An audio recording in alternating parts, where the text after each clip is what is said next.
Heeramandi web সিরিজে অভিনয়ের মধ্য দিয়ে বলিউডে আবারও কামব্যাক করেছেন একসময়ের দর্শকপ্রিয় অভিনেত্রী মনীষা কৈরালা, যার অভিনয়ের প্রশংসায় পঞ্চমুখ সবাই।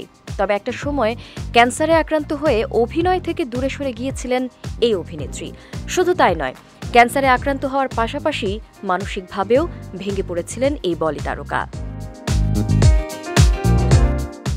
মনীষা জানিয়েছেন, ক্যান্সারে আক্রান্ত হওয়ার পর এবং বয়স 50 পেরিয়ে আসার পর জীবন এভাবে ঘুরে যাবে তা স্বপ্নেও ভাবতে পারেননি তিনি। এ প্রসঙ্গে 12ই মে নিজের ইনস্টাগ্রামে অভিনেত্রী লিখেছেন, হীরামান্ডি আমার জীবনটাই বদলে দিয়েছে। 53 বছর বয়সে এত দারুণ একটি চরিত্র পাবো তা ছিল কল্পনার বাইরে। হীরামান্ডির শুরুর দিকে ভীষণ আতঙ্কে ছিলাম। ক্যান্সারের রেশ এখনও শরীরে রয়ে গেছে। দীর্ঘ শুটিং শিডিউল, ভারী কস্টিউম, গয়না এগুলো এই অসুস্থ শরীরে ক্যারি করতে পারবো কিনা হীরামান্ডি ছিল জীবনের সবচেয়ে কঠিন এক পরীক্ষা। ইনস্টাগ্রামে অভিনেত্রী আরও লেখেন, জীবনে কখনো হাল ছাড়বেন না। আপনি নিজেও জানেন না ভবিষ্যতে আপনার জন্য কোন সুখবর অপেক্ষা করছে। 2012 সালে জরায়ু ক্যান্সারে আক্রান্ত হন অভিনেত্রী মনীষা কৈরালা। দীর্ঘদিন চিকিৎসা নিয়ে সেরে উঠলেও অভিনেত্রীর শরীরে মনে এখনও আছে ক্লান্তির ছাপ।